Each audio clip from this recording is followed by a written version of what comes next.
Welcome to Pink Radio with Prestige. This is the place for you, the Diva Boss entrepreneur who needs quick tips on building your crave-worthy brand. This is your host, Nicole Doss, CEO of the Prestige Society, a membership organization for women entrepreneurs who believe in building powerful networks while slanging in their industries.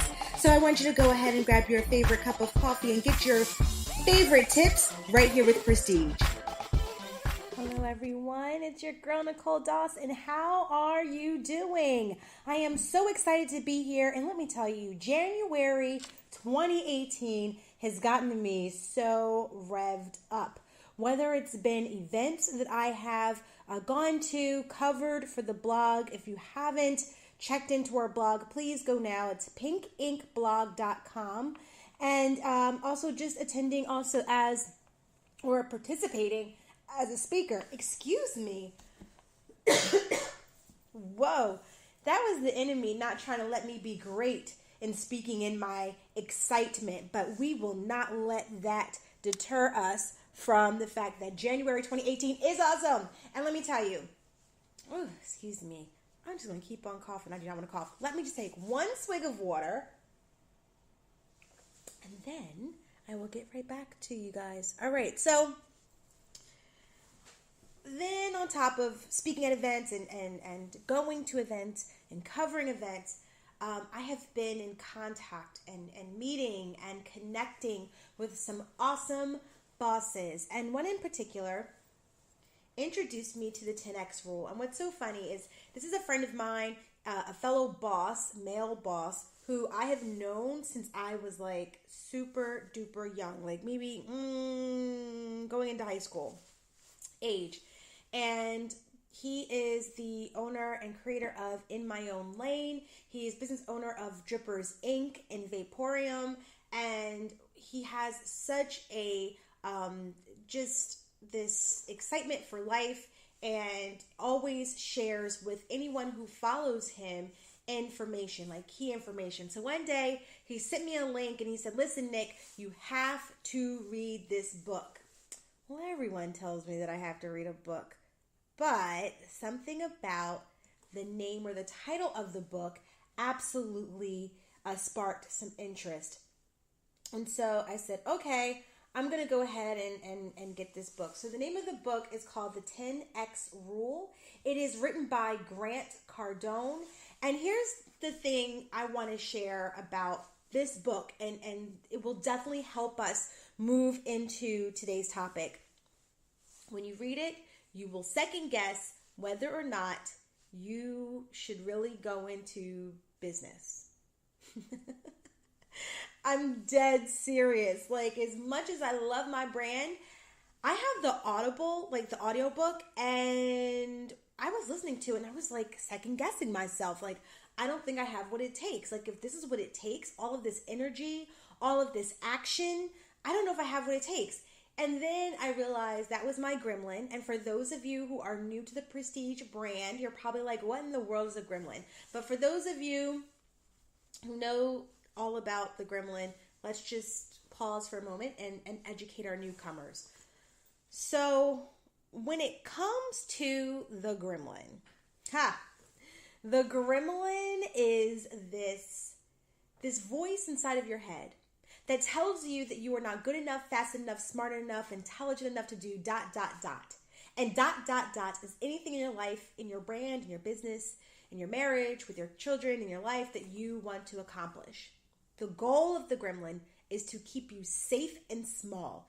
Yes, those are two words that are oxymorons in my belief, but the reason why it was chosen was because of the fact that Bruce Schneider, who was the creator of this particular concept, wanted you to know that when you aren't taking risks, when you aren't going over and beyond, when you aren't moving in a space where you are trying something big and new, when you aren't relying on faith to get you through, then you are staying safe in a comfort zone. Safe and staying in that comfort zone keeps you small.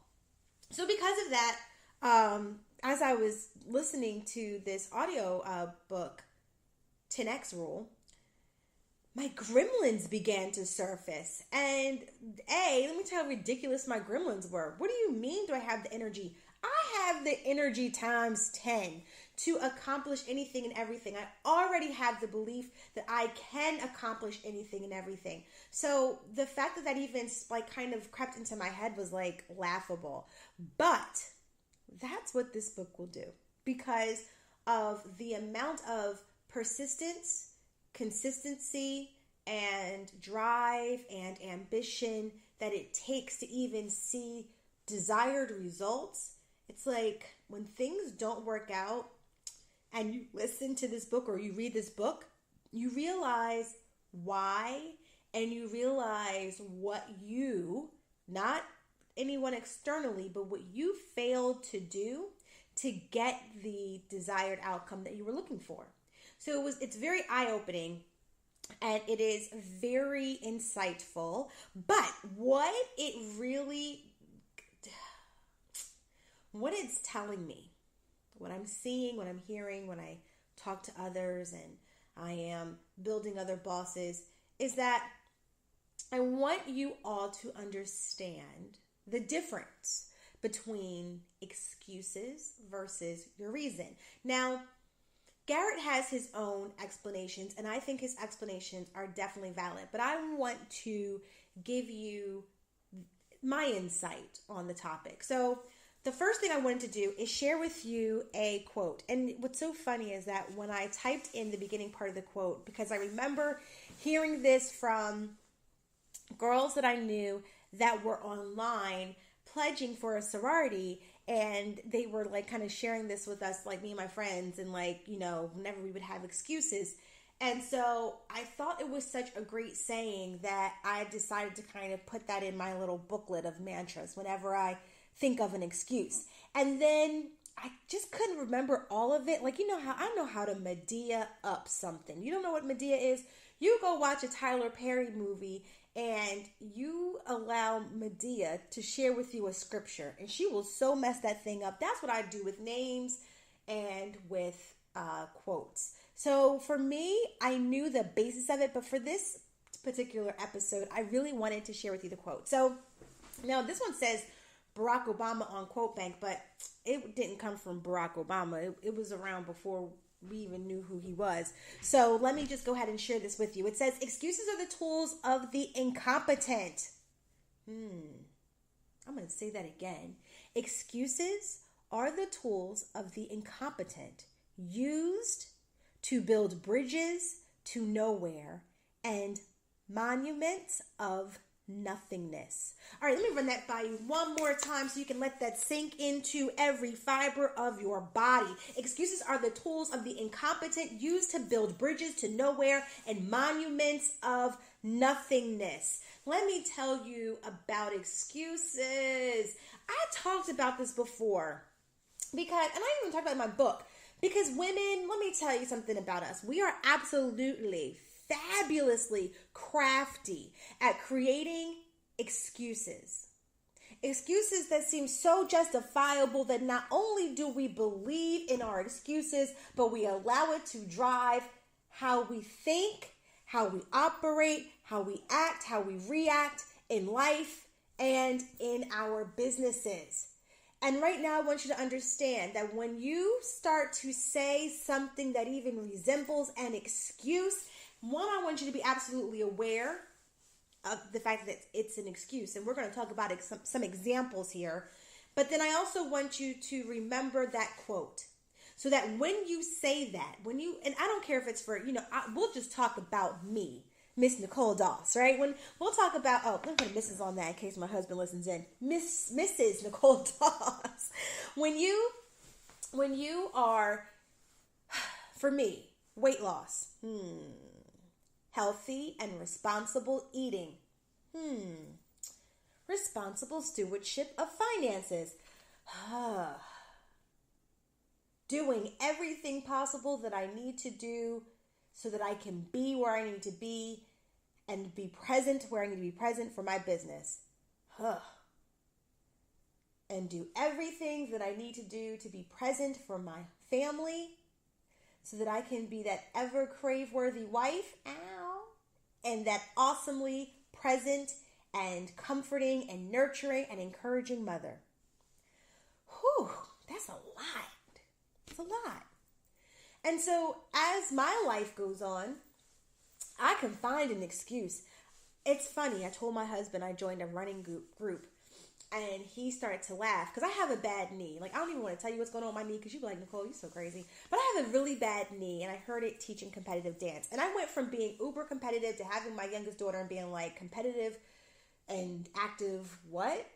And just focused on things like my business, right? I mean, nothing's wrong with that, but you got to be a holistic entrepreneur. You can't just be focused on one side of your business, right? So here I go, and I was working out with him recently, and he was like, let's get on the treadmill. I was like, oh no, and I thought this was really valid. And I was like, oh no, I can't do the treadmill because I need something that has low impact for my knee. So I can only do the elliptical. So he's like, okay, fine, let's do the elliptical. So then yesterday I talked to him and I'm like, yeah. So I joined this running group called Latinas in Motion. The founder is Elaine Johnson. I am super over the moon excited, and I ran a mile today. I burned over 300 calories, and I feel like I can conquer the world. Now, for all of you runners out there, please don't laugh at me. But for those of you who do not like running like myself, you so relate, right? Okay. So he said, what? I'm sorry, Miss, I can't go on a treadmill because my knee. I was like, what?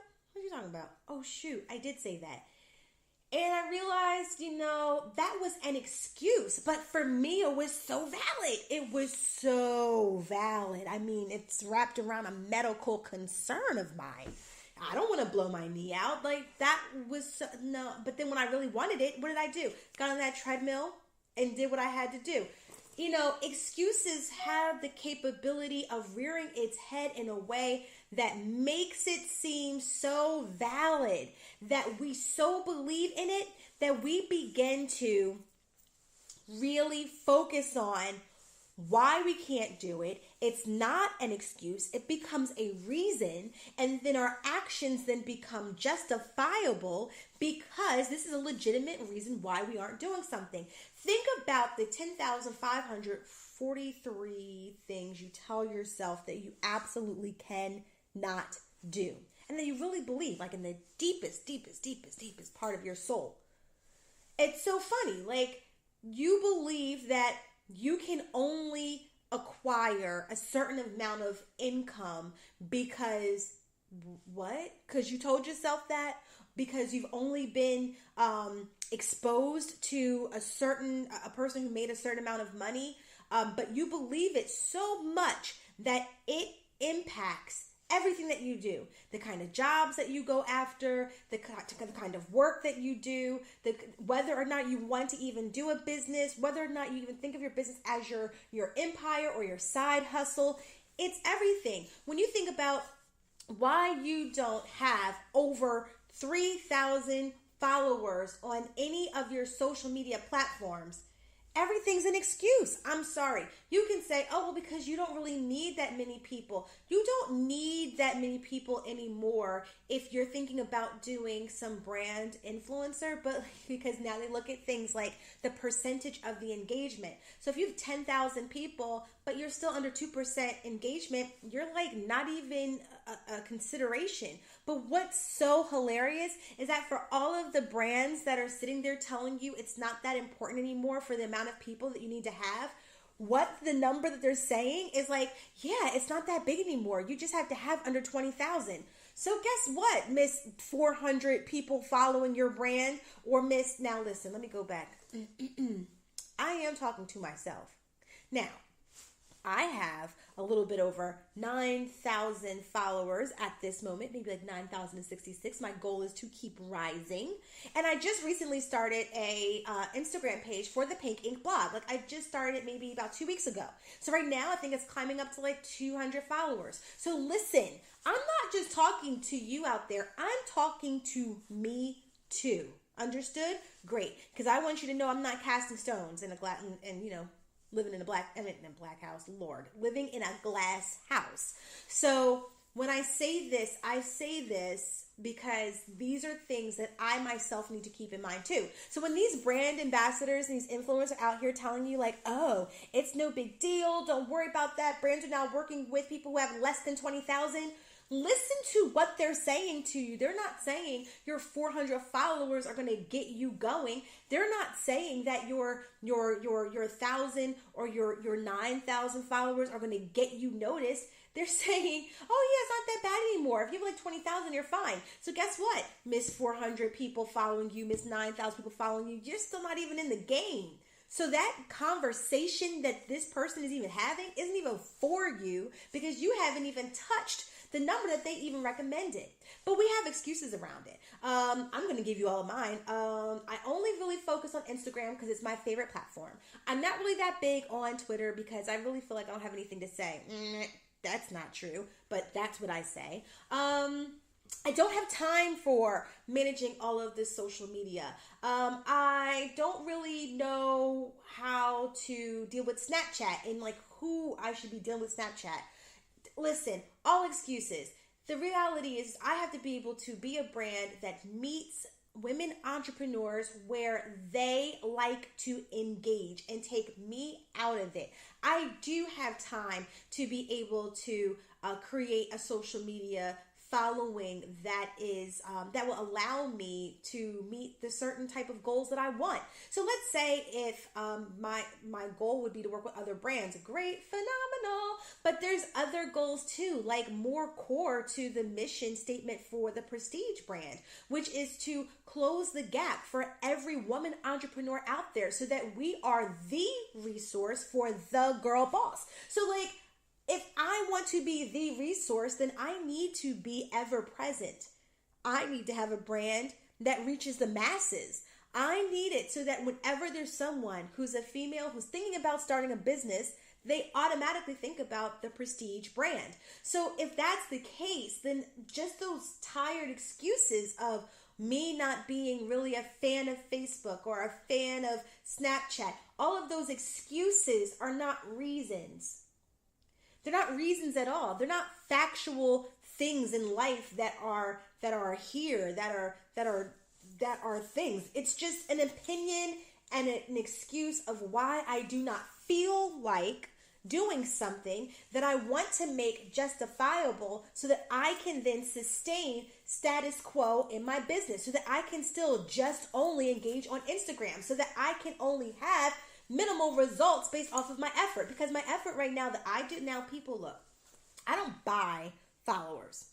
I organically build my following. And what I do is I engage the community. Every morning I get up, I read Jesus is Calling, because I am a Christian. So, I don't care if all my listeners are not Christians. I don't care if you believe in the wood, Mother Earth, or the wind. But for me, I believe in God. So I get up in the morning, and it's very important for me to start my day in prayer and meditation and to ensure that the things that I do for the day are aligned with His purpose. That is what is very important to me. So I get up out of the bed. By then, my husband is gone. My 2 children are still sleeping. So I get up in the morning and I read my daily devotional, and then I read scripture. Then from there, I spend some time meditating. I'm having some really weird blocks with visualization these days, and I'm okay. I'm just working through it now with some meditation and some words of affirmation. But so I do a little bit of that, and then I go directly into Instagram. That's right, I sure do. I go into Instagram and I start to look up certain hashtags that are around my business. So I believe in dropping gems and dropping my industry secrets. So I go on to Instagram and I look up things like hashtag girl boss, hashtag mompreneur, hashtag I'm really trying to create a pink chapter in Detroit. So I even look up hashtag Detroit bloggers, hashtag Detroit business, hashtag just Detroit. And so as I start looking up these individuals, if I find images that are compelling, if I find certain conversations in the comments that are engaging, I either like or follow. I make sure that my follow ratio is definitely lower than those that are following me. So yes, let me go back. So my followers that's higher than those that I am following. So I make sure that that ratio is still right, but I follow people. I engage, because the whole point for me is to help that targeted demographic of women entrepreneurs. So in doing that, I know that I have time, because if I set out time to focus on Instagram, I actually have a tool that allows me to streamline that process. So if I use things like People Map to streamline that process, because I don't really use it as much as I should, or if I use something like Planoly more often, then it makes it easier for the engagement piece of it, because it allows you to create people list with those profiles saved to those people list and People Map. And if I do all of my posts through Planoly, then it's going to be so easy to really focus on getting those images on there on the dates and the times that I've scheduled. Which allows me to do what? Streamlining those areas, then allow me to put my mind and efforts more on starting with a morning tweet. Now, granted, I do keep up some type of Twitter engagement by doing things like sharing things when I post to Instagram, but I really do know that I have the ability to be more engaged. I know that I can do things that I used to do in the past, like Twitter chats. Like, there's things that I should still be doing that I just don't do. And the reason behind it was nothing more than I just liked Instagram more. But that's not a reason. That is an excuse. When I think about loving the food that I love to eat, it's not a reason, because my reason is look, life is short. I need to enjoy this food. Or another reason, and these are me using air quotes, reason, is, saying I travel a lot. So if I'm traveling a lot, I don't have the ability to eat healthy. That is all bull. You understand me? An excuse that I have created that will allow and justify me to be able to do things that will hinder me from being successful. What? That is deep. That's another thing we need to write down for excuses, but we won't even go there. So think about it. And when you think about where your excuses are taking you, let's think about this.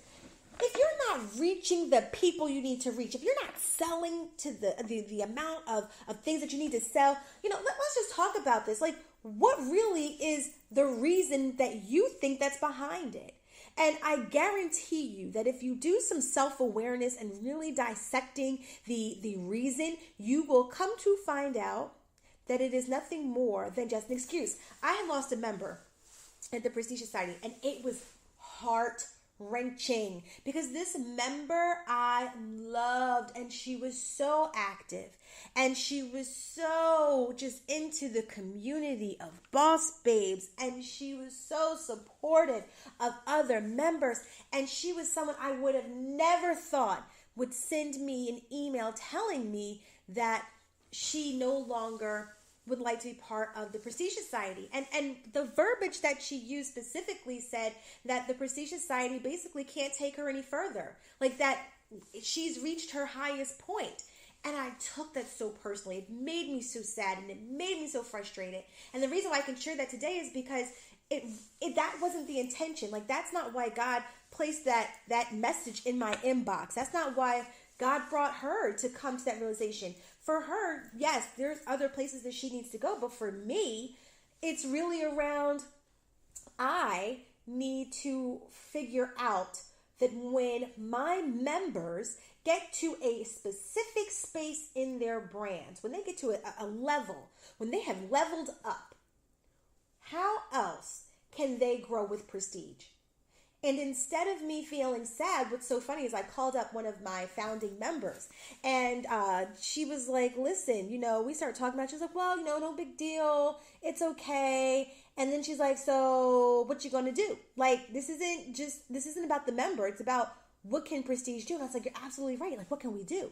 And see, that's what I love. Like, I don't have a peanut gallery. If you have peanut galleries, let me just get real transparent. If you enjoy being around people who are your yes men, that means you are a weak individual. That means you are absolutely insecure. And I'm sorry. I did not say that to hurt your feelings. I did not say that to make you feel less than a person. I say that with love. I say that giving you the biggest, warmest hug, because I want you to do some work on that. I want you to understand that when you have people in your circle, now we do know there's two different kind of people, right? You have the people in your circle who are there that will try to criticize and tear you down in an effort to make themselves feel bigger. That's not the crowd I'm talking about, because if you do your due diligence and you rid yourself of that negative energy, then you won't find those individuals in your space. But what I'm talking about are those individuals who can have real transparent conversations with you, who can say to you, hey, great, we had a moment, we're grieving, you feel a little woe is me, good. So what are we going to do to level up? This is the time for you to look within to figure out what else you need to do. And what that allows me to do is to do just that. It allows me to level up. It allows me to think, what do I need to do next? And then it allows me to add value to the members who are still part of Prestige. And hopefully bring back those members who maybe felt like they hit a threshold. So when that happened, it put me in beast mode. When as I said, January has been like the best month ever, because December, I just wanted to cry like every day. I mean, I'm just being honest. We were going through Mercury retrograde. Life for me was like, which sucks because Christmas is like my favorite. It's not even like my favorite. It is my favorite holiday. And when I tell you, I was just like hating every day because it just didn't feel good.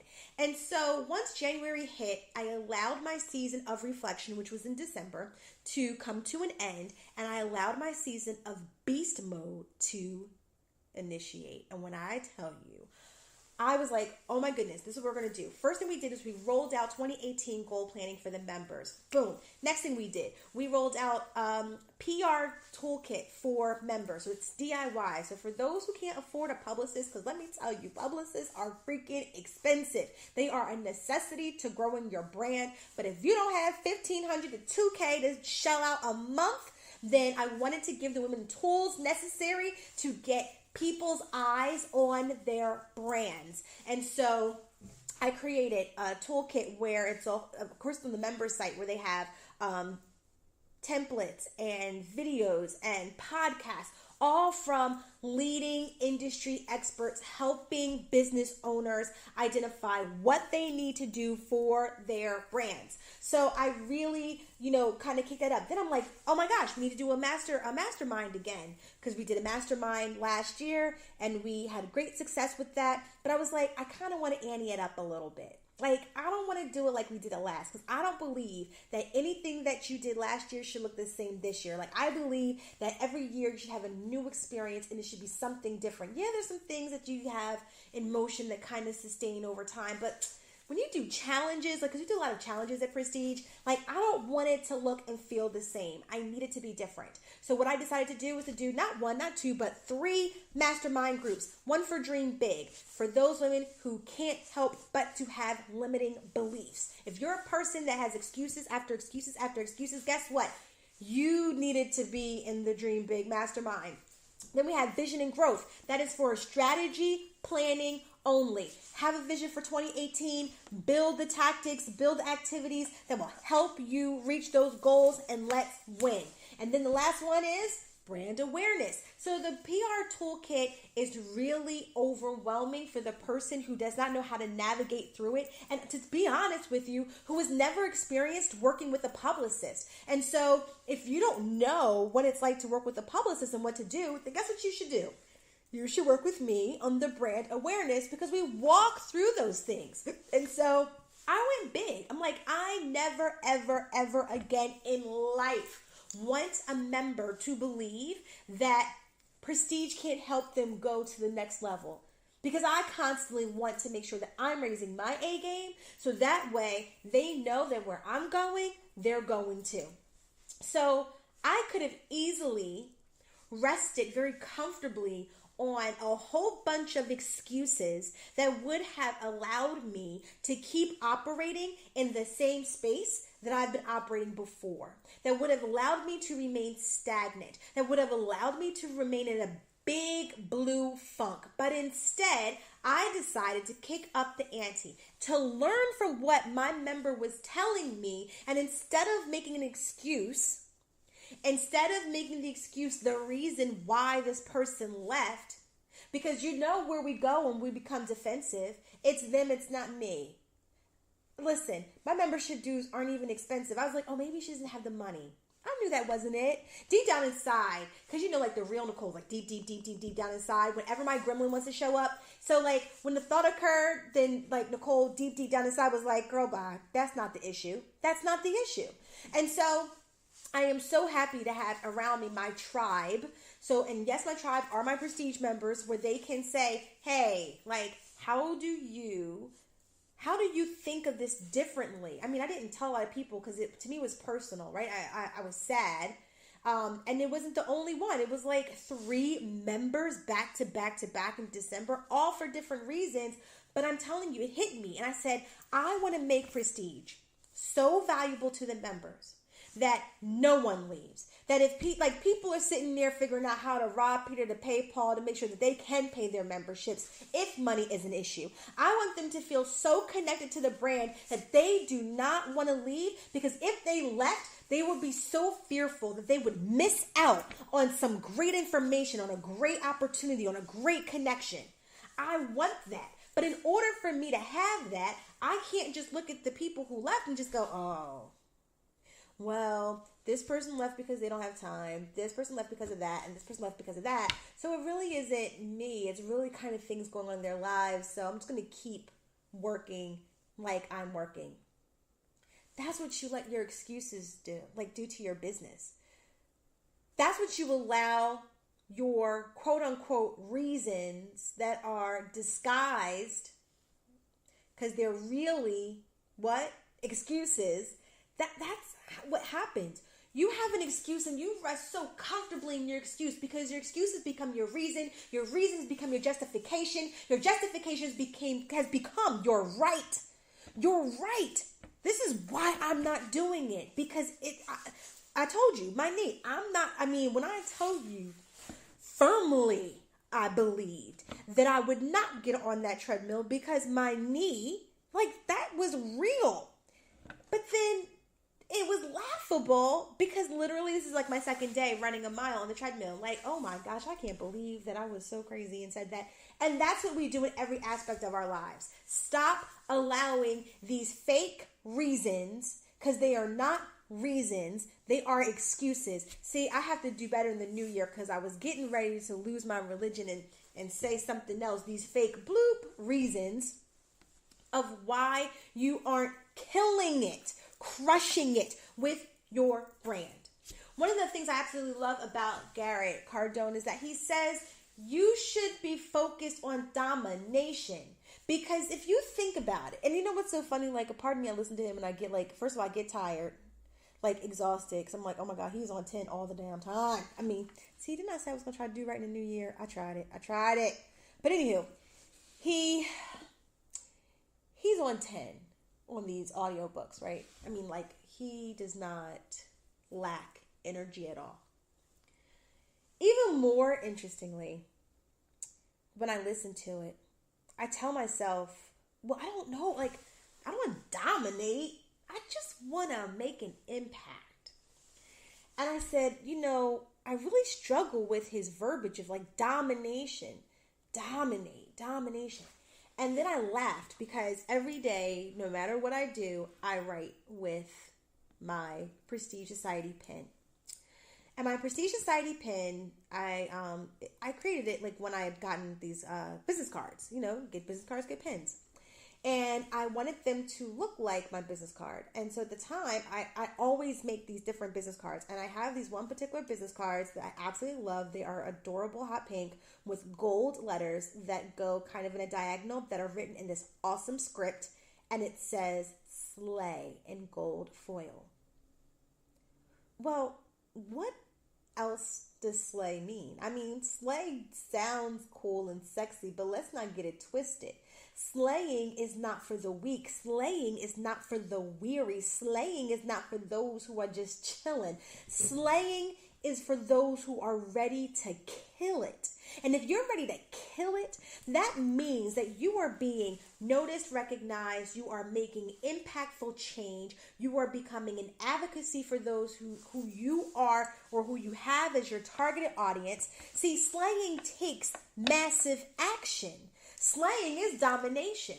And I'm not even saying that I can't dominate in parallel with others, because see, I'm not worried about what this person is doing in their lane. I'm only worried about what I'm trying to do in mine. And what I'm trying to do in my lane is make sure that I close the gap when it comes to women entrepreneurs. What I'm trying to do in my lane is change the world. What I'm trying to do in my lane is have global, international impact for women entrepreneurs. What I'm trying to do in my lane is so that whenever somebody thinks of the girl boss, whenever someone thinks of a woman entrepreneur, they think of either Nicole Doss or they think of the Prestige Society. That is what I am trying to do. That is why I put on my business card, slay. And that is why we can't rest on the comforts of excuses that are disguised as reasons. We can't do it, because we have to be ever excited, ever engaged, I can't even think, just on fire for our companies and for our brands. So with that, I really want you guys to begin to write down, if you can, because I love little exercises and challenges. Training and development is my background, so why not give you some work? I never give you work on these podcasts, but why not? Why not write down for me the top 3 reasons you currently tell yourself why you cannot do something? I don't care what it is. Think about it. I can throw out some ideas to help really get your minds flowing, but think about it from a business standpoint. What are the top 3 things you tell yourself about your business? It could be, oh, no one really wants to know about me. I had a really awesome mentee who once told me that no one wants to come to an event unless it's aligned with a celebrity. Now, I've been to events where that has not been true. But that has become her perception. That has become her reality. It's also been part of her experience. So now what happens, if that becomes now your reason why you don't do certain things, what does that do? That becomes the excuse, because now it determines how you operate. Now, of course, now she's gotten over that for sure. But these are the things I want you to think about. When you are working on your business, what are some of the things you tell yourself you cannot do? And then I want you to draw a line through each one of those things, because each one of those things are excuses. Excuses. I don't care if you think they're reasons. I don't care. I don't care if you're going to try to tell me it takes capital to make capital. That's not true. That's an excuse. I don't care if you tell me that you can't get social media because you don't understand it. That's not true. That's an excuse. I don't care if you tell me that you don't know how to start a blog, but yet you really want to write. That's not true. That's an excuse. And the moment that you realize that that's an excuse, the minute you hear the word excuse and you remember that they are tools of the incompetent, and we know that you are not, and you also know that they are used to build bridges to nowhere and monuments of nothingness, and you know that that does not describe the path or journey that you want to be on, nor the brand that you're trying to build. You are not thinking your brand is synonymous with nothing. How crazy is that? You would never say that. So when you start seeing those 3 top reasons why you aren't doing something, draw the line through them, identify that those are truly excuses, and instead of focusing on that, focus on what you're going to do about it to change that excuse. Let that excuse ignite a fire in you. You don't know about social media? Go on YouTube and learn something. 10,000, if not 10 million people are on YouTube. They are all trying to help you. They are all giving you nuggets of information. Yes, all YouTubers are not to be considered equal or treated equal, but Find someone that you resonate with and learn. You think it takes capital to make capital? What are you trying to do? Sell some t-shirts? Sell a book? Pre-order. Push it out. Make your marketing look good. You don't know how to do marketing? You don't know how to do Canva? Hey, I got something for you. I got a course called Canva Like a Pro. Go on www.theprestigesociety.com. I walk you step by step through Canva. You don't have money because you can't hire a graphic designer to do your flyers. Who cares? I got you. I'll teach you. All those things, those are all excuses. I want you to get rid of them. I want you to really spend that time and focusing on what you're going to do to overcome all of those issues and all those excuses. And I want you to walk fearlessly, fiercely, and confidently in the new year. Ladies, this is your girl, Nicole Doss. Have an awesome, productive, and blessed day.